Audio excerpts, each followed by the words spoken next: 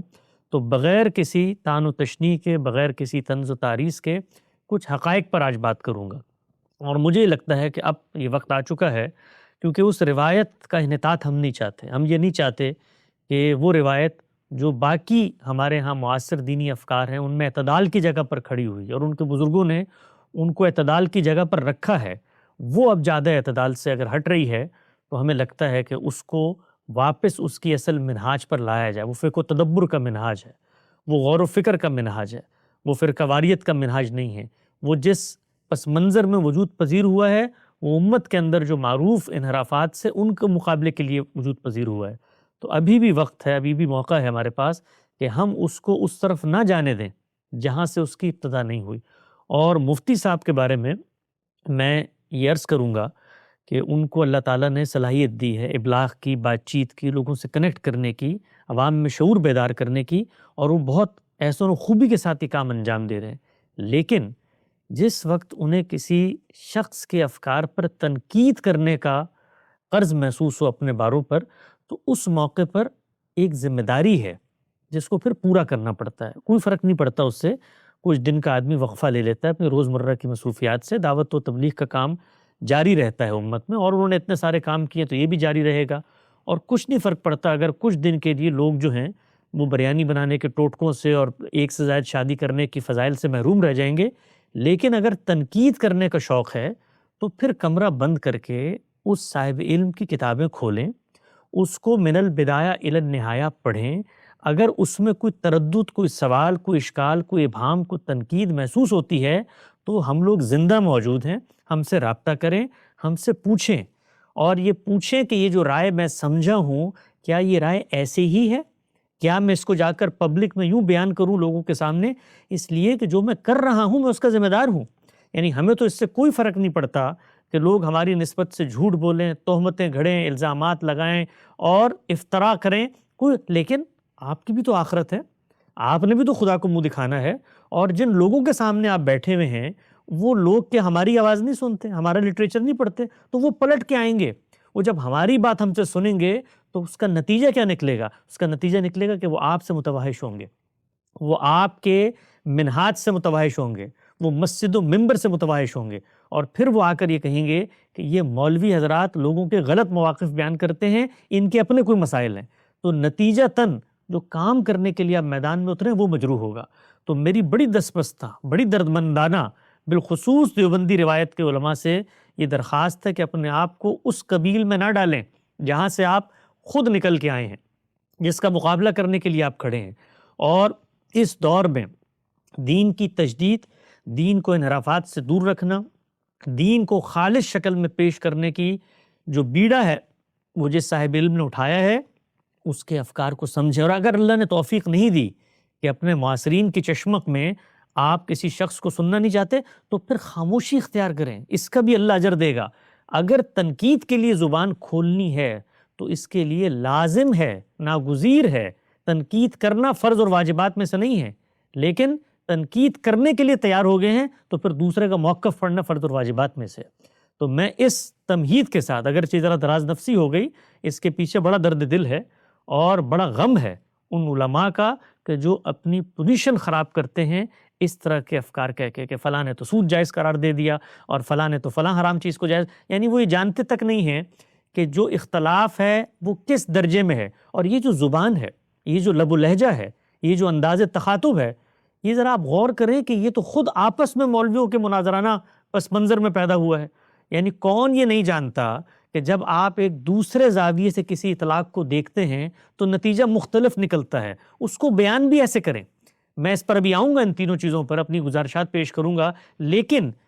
ایک چیز آپ کے نزدیک ثابت نہیں ہوتی۔ مثال کے طور پہ بڑا مشہور ہمارے ہاں فقہ کے اندر مسئلہ ہے، بھائی رضاعت کتنے گھونٹوں سے ثابت ہو جاتی ہے؟ آپس میں اختلاف ہے، ائمہ کا اختلاف ہے رضاعت کی، اور دسیوں بحثیں ہیں ان میں اختلاف ہوتا ہے۔ تو اب کوئی شخص یہ کہے آگے بڑھ کے کہ مثال کے طور پہ جی فلاں فقیہ کے نزدیک تو رضاعت ثابت نہیں ہوئی نا، اسی لیے رضائی رشتے ثابت نہیں ہوں گے، لیکن آپ آگے بڑھ کے کہیں کہ فلاں نے تو نعوذ باللہ بہن سے نکاح کو جائز قرار دے دیا، ماں سے نکاح کو جائز قرار دے دیا. یہ دیکھو اتنی بڑی حرمت، قرآن میں لکھا ہوا ہے کہ ہم نے ماؤں اور بہنوں کو حرام کیا ہے اور یہ ماں بہن سے نکاح جائز قرار دے رہا ہے. وہ یہ نہیں کہہ رہا، وہ یہ کہہ رہا ہے کہ رضاعت ثابت ہی نہیں ہوئی. جب رضاعت ثابت نہیں ہوئی تو حرمت قائم نہیں ہوئی، اور حرمت قائم نہیں ہوئی تو نکاح کا جواز وہاں آپ سے آپ موجود ہے. لیکن آپ اس کی یہ بات اٹھائیں، اس کو بگاڑیں اور بگاڑ کے کہیں کہ اس نے تو ماؤں بہنوں سے نکاح جائز کر. تو یہ ہوتی ہے صورتحال. تو یہ لب و لہجہ علماء کو اب ترک کرنا پڑے گا. یہ آپس کی جو معاصرانہ چشمک تھی اور فرقہ وارانہ اور مسلکی تنا تنی تھی، اس میں یہ کرتے چلے آئیں. اب نہیں چلے گا یہ معاملہ. اب یہ معاملہ نہیں چلنے کا. اس کے نتیجے میں آپ کو جو سوسائٹی میں پوزیشن حاصل ہے، جو کچھ بچی کچھ عزت ہے علماء کی، وہ بھی برباد ہو جائے گی، وہ بھی خراب ہوگی. ذرا کھل کے بات کرنا چاہتا ہوں، وہ بھی خراب ہو جائے گی. تو اپنے اوپر غور کریں، اپنی اداؤں پر غور کریں، اپنے رویوں پر غور کریں. اور یہ جو انداز ہے کہ فلاں نے فلاں چیز کو جائز کر، آپ اللہ کو کیا جواب دیں گے؟ اللہ کے سامنے قیامت میں نہیں جانا. اللہ تعالیٰ کے سامنے اگر وہاں کھڑے ہوں غامدی صاحب اور کہیں کہ ایک شخص نے دامن پکڑ کے کہیں آپ کا کہ ایک شخص نے میرے بارے میں یہ تہمت کہی تھی، میں نے سود کو جائز قرار دے دیا، میری کتابیں موجود، میری تفسیریں. ایک شخص 55-60 سال سے اس معاشرے میں کھڑا ہوا، آج اس کی عمر ہو گئی 76 سال. ٹھیک ہے نا، 15 16 20 سال کی زندگی میں اس نے دعوت و ارشاد کا کام شروع کیا. اس نے ربع صدی کے اندر اپنی ایک کتاب لکھی، اس کی تفسیریں موجود، ہزاروں گھنٹوں کے لیکچر موجود، 50 سال کا پبلک ورک موجود. کسی جگہ اس شخص نے آگے بڑھ کے کہا سود میں آج حلال کرنے جا رہا ہوں. تو سب سے پہلے جس چیز پر گرفت ہونی چاہیے، اکاؤنٹیبلٹی ہونی چاہیے ان علماء کی، وہ یہ دعوے ہیں، وہ یہ غلط مواقف پیش کرنے ہیں، وہ یہ فتوے کی زبان ہے. اور یہ اصل میں کیا ہے کہ جب دلیل استدلال علم میں نہ ہوگی، وہ علم میں لانے کے لیے پڑھنا پڑے گا، پڑھنے کے لیے کچھ تھوڑا وقفہ لینا پڑے گا. اس کے لیے سنی سنائی باتیں، اڑتی پڑتی باتیں، کسی نے کوئی کلپ بھیج دیا، کسی نے چلتے پھرتے مقتدی نے کو کان میں بات ڈال دی، اس کی بنیاد پر بیٹھے اور جی جمعے کے ممبر پہ آج میں 3 غلطیاں غامدی صاحب کی بتانے کے لیے دنیا کے سامنے آ چکا ہوں. تو میرا یہ خیال ہے کہ اب وقت آ چکا ہے، کچھ تھوڑا صبر کا وقفہ لیں، کچھ تھوڑا تعمیر کا وقفہ لیں. اور اب یہ منہاج چونکہ اسٹیبلش ہو چکا ہے، یہ کوئی کسی کنویں میں نہیں پڑا ہوا، یہ اسٹیبلش ہو چکا ہے، ایک مدرسہ فکر ہے. تنقید کا شوق ہے تو پھر اس کو پڑھیں اصول سے اطلاق تک. اور جب ہمارا موقف بیان کریں تو ہمیں یہ کہنا چاہیے کہ آپ نے ہمارا موقف صحیح بیان کیا. ہمیں یہ کہنا چاہیے، آپ کو نہیں کہ ہم بتائیں گے کہ ہمارا موقف صحیح بیان ہوا ہے یا صحیح بیان نہیں ہوا. تو 3 چیزیں آپ نے بیان کی، تینوں چیزوں کے اندر جو ہماری بنائے استدلال ہے، جو ہمارے سوالات ہیں، جو ہمارے نتائج ہیں، ان کو ان کے اندر اتر کے سمجھیں. سود پہلی چیز ہے. سود کی جو تعریف آج تک علماء نے کی ہے، وہ تعریف ہے کیا؟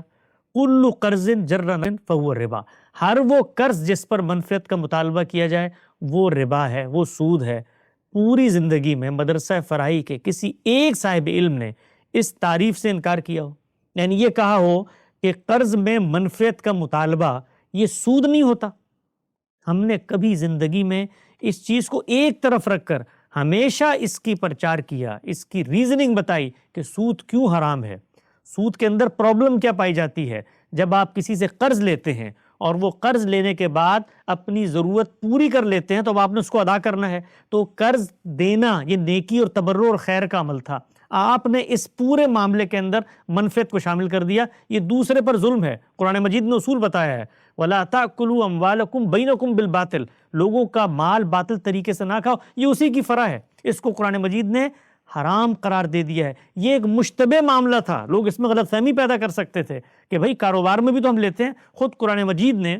مشرکین مکہ کا قول نقل کیا ہے کہ بھائی تمہارے رب نے سود کو حرام کر دیا، بیع کو حلال کر دیا، ان میں فرق کیا ہے؟ انما البیع مثل الربا احل اللہ البیع وحرم الربا. تو اللہ تعالیٰ نے بتایا ہے کہ کیوں ہم نے اس کو حرام قرار دیا ہے. تو ہماری کتابوں میں کبھی توفیق ہو تو میزان کتاب کھول کے پڑھیں، اس میں ہی اکل الاموال بالباطل کی بحث پڑھیں، اس میں سود کی بحث پڑھیں، اس کے بارے میں سود کی ممانعت پر اور سود لینے والوں کی شناخت پر جو کچھ رسول اللہ نے فرمایا ہے وہ حدیثیں پڑھیں. کبھی موقع ملے تو البیان کھول کے پڑھیں، تفسیر پڑھیں، کبھی موقع ملے تو مقامات کھول کے پڑھیں، اس میں سود کی حرمت کے اوپر پورے مضامین، کبھی موقع ملے تو 23 اعتراضات سیریز میں گھنٹوں پر مشتمل سود کے اوپر سیریز سنیں. تو پتہ چل جائے گا کہ ہم نے کسی حرام کو حلال نہیں کیا. حرمت اور حلت کو حلال اور حرام کے فتوے یہ مولویوں کے کام ہوتے ہیں جو صبح شام چیزوں کو حرام کرتے ہیں اور پھر خود سے حلال کرتے ہیں. تصویر پہلے حرام کی پھر خود سے حلال کی، موسیقی پہلے حرام کی پھر خود سے حلال کی، جمہوریت پہلے حرام کی پھر خود سے حلال کی. ہر چیز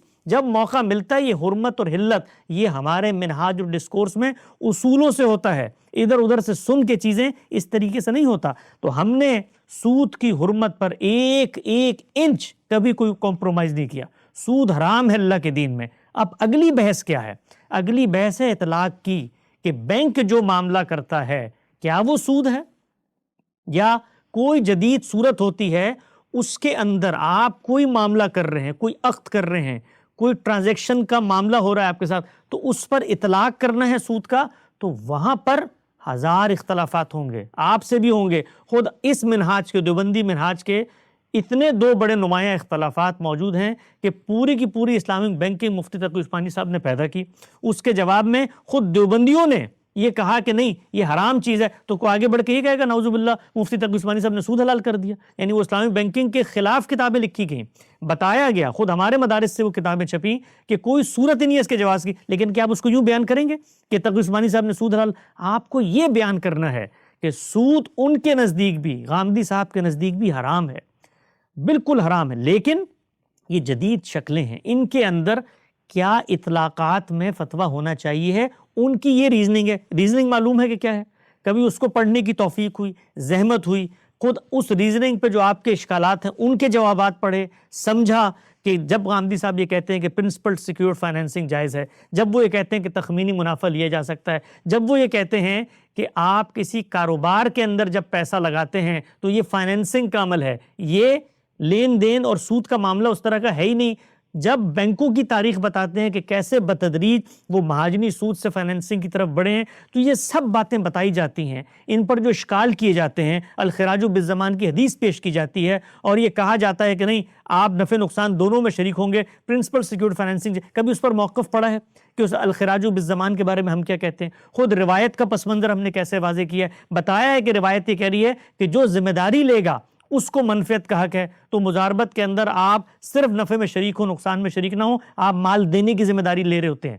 اور دوسرا کاروبار کرنے کی، تو یہ ساری چیزوں کے اوپر ہمارے مواقف موجود ہیں، ان کو سمجھیں۔ جب سمجھیں گے تو پھر معلوم ہوگا کہ یہ معاملہ یہ تقریر اور فتوے کا نہیں ہے کہ آپ کھڑے ہو کر کہیں جی فلاں نے سود کو حلال کر دیا، فلاں نے سود کو حرام کر دیا، پھر آپ کو سمجھ میں آئے گی بات کہ یہ ہم کیا، اور خود پھر جب آپ سے سوال ہوگا، میں نے خود دیکھا قسطوں کے کاروبار کے حوالے سے آپ سے سوال ہوا، تو اس کے جواب میں آپ نے کیا کہا کہ آپ اس موقع پر اگر طے کر لیں کہ اس کی قیمت اتنی ہوگی اور باقی قسطوں، اب آگے بڑھ کے کوئی کہے سبحان اللہ بھائی آپ نے تو سود کو جائز قرار دے دیا، تو یہ سمجھنے کی بات ہے، اس مائنڈ سیٹ سے نکلیں، اس کا کوئی فائدہ نہیں ہے، اس کا صرف اور صرف نقصان ہے۔ تو سود حرام ہے،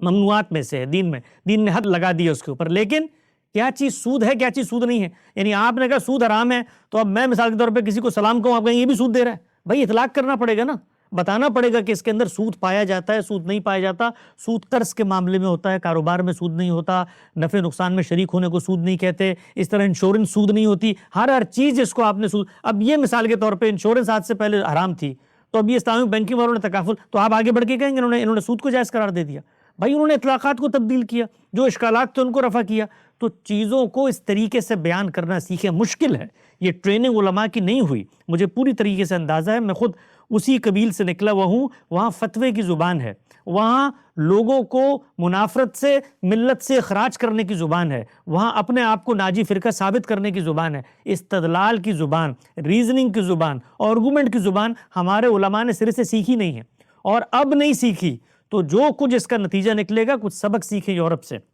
کہ جب وہاں کے مذہبی طبقات اس درجے تک پہنچے کہ وہ لوگوں کی آراء کو اس طرح ڈسٹارٹ کر کے بگاڑ کے پیش کرتے تھے، تو پھر جب رد عمل اٹھتا ہے تو پھر وہ لوگ اس جگہ پر جاتے ہیں کہ جہاں مذہب کا نام لینا جرم بن جاتا ہے، تو اپنی مذہبی شناخت کی حفاظت کریں،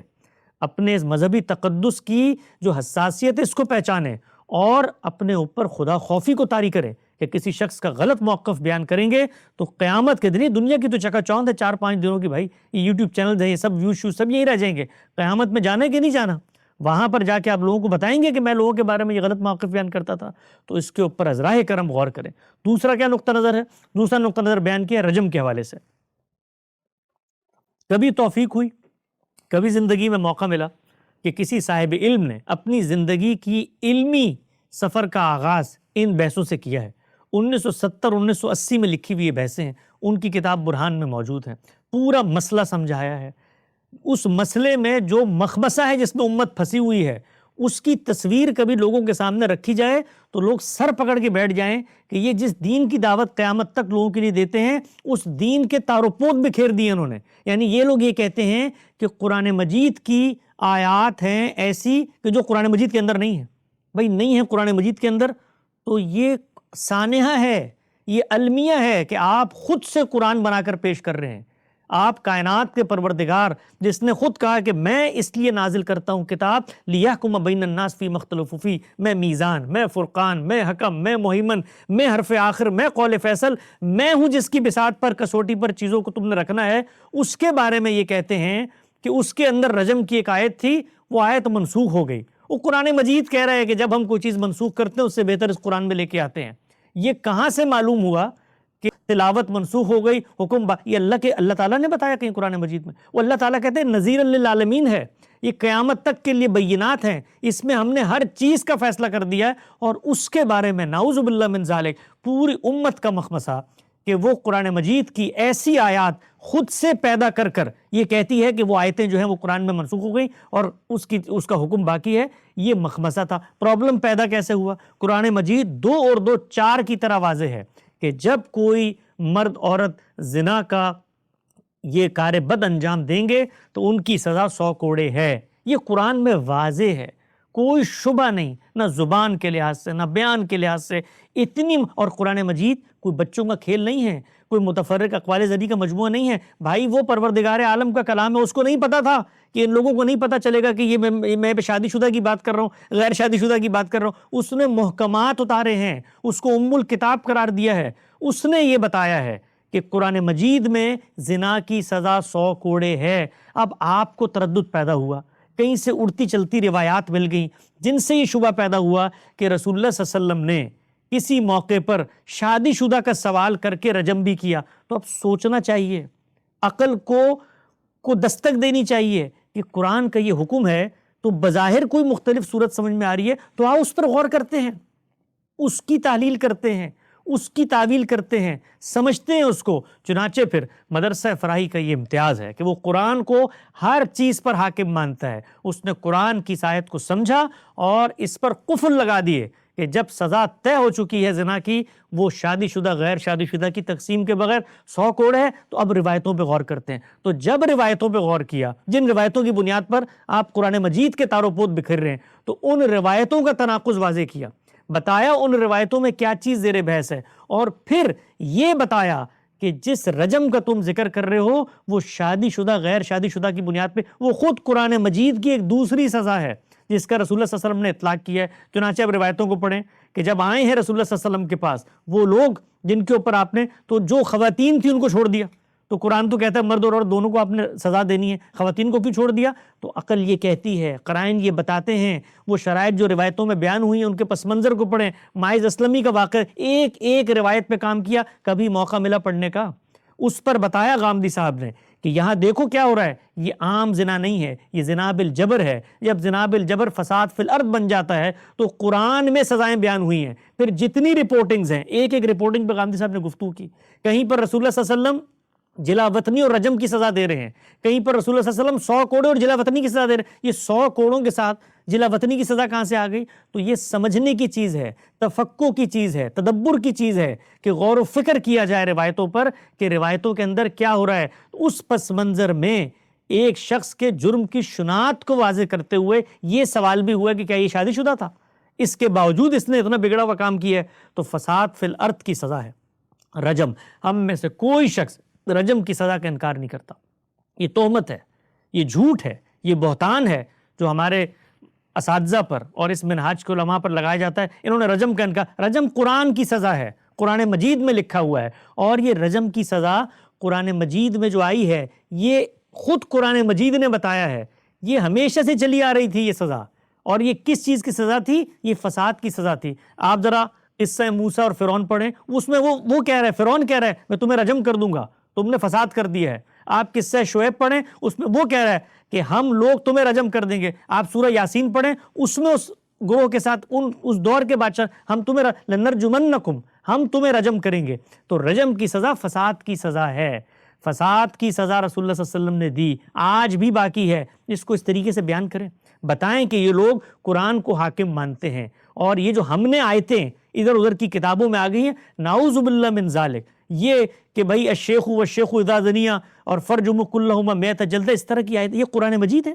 اور یہ دنیا کو آپ پیغام دے رہے ہیں کہ ہمارا قرآن جو ہے اس کی یہ آیتیں بکری کھا گئی تھی، اور یہ آیتیں بخاری میں لکھی ہوئی، اور یہ کتاب، یعنی اس کتاب کو اگر اس جگہ پر لے کر آنا ہے تو اس باقی کتاب پر ہم کیسے اعتماد کریں کہ ایک آیت وہاں سے منسوخ کر دی، ایک وہاں سے آپ نے مثال کے طور پر جو وراثت کیا کام ہے اس میں اخم من الام کی چیزیں شامل کر دی، یہ دین کے ساتھ کر رہے ہیں۔ تو اس کے جواب میں کوئی آگے بڑھ کے کہے کہ یہ لوگ قرآن مجید، میں آپ کو ایک چیز عرض کرنا چاہتا ہوں، قرآن مجید کے بارے میں خود قرآن مجید نے بتایا ہے کہ اہل کتاب کرتے کیا تھے، وہ اس کے کلمات، اس کے مفاہیم میں تعریف کرتے تھے۔ تو یہ تعریف اور کیا ہوتی ہے اگر یہ نہیں ہوتی کہ ایک چیز لکھی ہوئی ہے، وہاں پر کوئی شرط نہیں ہے، کوئی قید نہیں ہے، اس کو وہاں سے توڑیں، اس کو مروڑیں اور کہیں کہ رسول اللہ صلی اللہ علیہ وسلم نے اس کو منسوخ کر دیا، نعوذ باللہ من ذالک۔ اس پیغمبر کے بارے میں قرآن مجید کہتا ہے کہ تمہارا کام میرا پیغام پہنچانا ہے، میرے پیغام سے روگردانی تم نہیں کر سکتے، اور اگر اس کے ابلاغ میں کوئی کمی کوتاہی کی تو ہم رگے جان کاٹ دیں گے۔ اس پیغمبر کے اوپر آپ یہ تہمت دھرتے ہیں کہ نعوذ باللہ من ذالک، اس نے قرآن مجید سے مختلف احکامات جاری کر دیے۔ تو یہ بات سمجھنے کی ہے کہ رجم کا انکار کسی نے نہیں کیا، اس کو اس طرح بیان کریں کہ یہ لوگ قرآن مجید کی احکامات کو منوان تسلیم کرتے ہیں، مانتے ہیں، البتہ ہمیں یہ غلط فہمی ہوئی ہے علماء کو کہ ہم قرآن کی اس آیت کو جو کہ یہ بتاتی ہے کہ بھائی اس طریقے سے یہ معاملہ ہوگا، اس میں ہمارے سامنے روایتیں آ گئی، ہم ان روایتوں کو حل نہیں کر پائے، یہ کہیں کہ ہم ان روایتوں کو حل نہیں کر پائے، اس کی وجہ سے ہم نے یہ چیز نکالی ہے کہ قرآن مجید کی آیات کے بارے میں خود ساختہ نظریہ، یہ اس سے بڑا افتراء روئے زمین پر نہیں ہو سکتا کہ ہم قرآن کے بارے میں یہ کہیں کہ اس کی بعض آیات جو ہیں وہ منسوخ ہو گئی تھیں، ان کا حکم باقی ہے۔ یہ اتنا بڑا دعویٰ ہے، یہ آپ کہہ رہے ہیں، آپ یہ کہہ رہے ہیں کہ اللہ تعالیٰ نے اپنا کلام، یہ آپ کو اللہ نے بتایا کان میں آ کر، کیسے معلوم ہوا؟ تو یہ ہے اصل انحراف کہ قرآن مجید کے بارے میں وہ دعوے کرنا جو قرآن سے سرے سے عدم ناواقفیت پہ مبنی ہے، جانتے ہی یہ قرآن مجید تو رجم کی سزا برحق ہے، لیکن وہ اور قرآن مجید نے وہ سزا زیر بحث آئی ہے بھائی، یعنی عقل یہ کہتی تھی کہ جیسے ہی روایت میں رجم کی سزا آئی تو پلٹ کے یہ دیکھنا چاہیے رسول اللہ نے جو سزا دی ہے کہ قرآن میں زیر بحث ہے، تو قرآن میں زیر بحث ہے رجم کی سزا، نام لے کر بتایا ہے رجم ہوگا، فساد فی الارض کے جرم میں بتایا ہے، اور پھر یہ جو روایتیں تھیں ان میں جلا وطنی بھی ہے، وہ رجم کی سزا سے متعلق ہے، زنا سے اس کا کوئی تعلق نہیں ہے۔ تو یہ وہ مخمسے ہیں جن سے نہ نکلنے کا علماء نے تہیہ کیا ہے، مدرسہ فرائی کے علماء نے ان سے آپ کو نکالنے کی کوشش کی ہے۔ تیسری چیز آپ نے بیان کی خلا کے حوالے سے، الحمدللہ کبھی موقع نہیں ملا، کبھی زندگی میں وہ فرصت نہیں آئی کہ 2 منٹ نکال کر غامدی صاحب کا موقف اس پہ پڑھ لیں، بالکل غلط، بے بنیاد وہ نقطہ نظر بیان کیا جس سے ہم واقف ہی نہیں ہیں، جس کو ہم جانتے تک نہیں ہیں، سنی سنائی باتوں پہ۔ کوئی نمازی آیا، اس نے کان میں کوئی بات ڈال دی، مائک کھلا تھا، حضرت صاحب نے جی لائیو دنیا کو بتا دیا، آج میں 3 انحرافات لوگوں کو بتا رہا ہوں، جانتے تک نہیں ہیں، پڑھنے کی توفیق نہیں ہوئی، کبھی نکال کے پڑھیں میزان میں، قانون معاشرت کے اندر طلاق کا قانون کیا ہے، طلاق سے پہلے کیا ہوگا، طلاق کا حق کیا ہے، قرآن مجید کیا کہتا ہے، موقف سمجھا ہے، بات سمجھی ہے، پس منظر جانا ہے، کچھ نہیں کیا، بیٹھ گئے تبصرہ کرنے کے لیے۔ تو خلا کا جو قانون غامدی صاحب نے بیان کیا ہے وہ اس سے بالکل مختلف ہے جو آپ ان کی نسبت سے بیان کر رہے ہیں۔ انہوں نے بتایا ہے کہ خاندان کا ایک ادارہ ہے، خاندان کے ادارے میں مرد سربراہی کی جگہ پر کھڑا ہوا ہے، عورت اور مرد دونوں کو علیحدگی کا حق ہے کہ وہ چاہیں تو اس سسٹم سے علیحدہ ہو سکتے ہیں، لیکن اس کا طریقہ دین نے کیا مقرر کیا ہے کہ مرد چونکہ خاندان کا سربراہ ہے تو عورت کسی بھی وجہ سے طلاق مانگتی ہے تو خاندان کے سربراہ سے مانگتی ہے۔ بالکل ایسے ہی ہے جیسے میں کہیں ملازمت کرتا ہوں اور مجھے علیحدہ ہونا ہے تو میں وہاں پر اپنے باس کے سامنے ریزگنیشن پیش کروں گا، تو مرد سے مانگتی ہے، اور مرد کو مانگ کر دینے کا طریقہ کیا وہ قرآن مجید نے بتا دیا ہے کہ آپ کے اگر اندر کانفلکٹ ہے، حکم بناؤ، اس کے بعد طہر کے اندر 1 طلاق دو، پھر اس کے بعد یہ پورا معاملہ، یہ قانون ہے شریعت کا، اس پہ کسی نے اختلاف کیا۔ سوال یہاں پیدا ہوا کہ اگر مرد یہ دینے سے انکار کر دیتا ہے تو اس صورت کے اندر ہمیں کیا کرنا ہے، اس صورت کے اندر ہم نے کیا کرنا ہے، اس کے بارے میں ہم نے یہ بتایا ہے کہ اگر خلاف ورزی ہوتی ہے تو اس صورت کے اندر جو وہاں پر قاضی موجود ہے اس کو یہ حق پہنچتا ہے کہ وہ مرد کو پابند کرے کہ بھائی ایک معاملہ، ایک معاہدہ جو تم نے کیا تھا وہ نہیں چل سکتا تو اس کا خاتمہ کرو. اگر تم یہ خاتمہ کرنے پر آمادہ نہیں ہو تو پھر ہم قانون بنا دیتے ہیں کہ عورت اگر طلاق مانگتی ہے اور 90 دن کے اندر وہ شخص اس کو طلاق نہیں دیتا تو پھر یہ نکاح آپ سے آپ فسخ ہو جائے گا. یہ کیا نعوذ باللہ من ذالک طلاق کا حق عدالت کو دینا ہے؟ کیا فسخ نکاح فقہ کے اندر زیر بحث نہیں ہے؟ کیا یہ نہیں کہا جاتا کہ جس وقت مثال کے طور پہ کسی عورت کا شوہر گم ہو گیا ہے تو کیسے فسخ نکاح ہوتا ہے؟ عدالت کرتی ہے. تو غامدی صاحب نے وہاں تجاویز بتائی ہیں، یہ بتایا ہے کہ اگر آپ نکاح نامے کے اندر اس چیز کو شامل کر رہے ہیں تو قرآن مجید اس چیز پر خاموش تھا کہ اگر اس قانون پر عمل درآمد نہ ہو رہے، ایک فریق طلاق ہونا تو ہی چاہیے تھا، آپ نے طلاق مانگی، دوسرے فریق نے نہیں دے رہا، تو اس موقع پر قانون سازی کرنے کا حق ہے. اور اس میں بھی عدالت شوہر کو پابند کرے گی کہ وہ طلاق مانگ رہی تو تم طلاق دو، نہیں دیتا تو اب فسخ نکاح کا حق ہے کہ نہیں ہے؟ تو جو علماء قاضیوں کے لیے فسخ نکاح مانتے ہیں، 10 چیزوں میں مانتے ہیں، فقہ کی کتابیں کھولیں، کیا وہ نہیں مانتے کہ قاضی ان معاملات میں نکاح فسخ کر سکتا ہے؟ تو اس کو یوں بیان کرنا چاہیے کہ انہوں نے شریعت کا حق شوہر سے لے کے عدالت کو دے دیا. تو نعوذ باللہ من ذالک. تو میں صرف یہ درخواست کرتا ہوں کہ اب موقع آ چکا ہے، آپ لوگ اپنے قائم شدہ تصورات، اپنے تعصبات، اپنے ان ضروریات سے باہر نکل کر خالص قرآن و سنت کی بنیاد پر دین کی تعلیمات کو سمجھیں. اور اگر کسی کا موقف بیان کرنا ہے تو یہ بڑی بھاری ذمہ داری ہے. میرے بزرگ، میرے اساتذہ کو میں کہتا ہوں، یہ اتنی بھاری ذمہ داری ہے کہ غلط موقف بیان کریں اپنا، قیامت میں بچ جائیں گے. لیکن کسی دوسرے کی نسبت سے بیان کرتے تو اس کی حق تلفی ہے، یہ اس کی آبرو پہ حملہ ہے، یہ اس کے بارے میں تہمت کسنا ہے. اس کو بیان کرنا چاہیے، میرا یہ موقف ہے. تو بہت دستبستہ گزارش ہے، درخواست ہے مفتی طارق مسعود صاحب سے، کبھی میں نے نام نہیں لیا لیکن ان سے چونکہ ایک رشتہ ہے، ایک تعلق ہے، ایک احترام کا، ان کو میں بتانا چاہتا ہوں کہ اپنی اس روش کو خدارت ترک کریں. اور اگر علمی معاملات میں تنقید کرنی ہے تو علمی لب و لہجہ اور علمی رسوخ حاصل کریں ان چیزوں کے بارے میں جن کا موقف آپ دوسروں کی نسبت سے بیان کر رہے ہیں.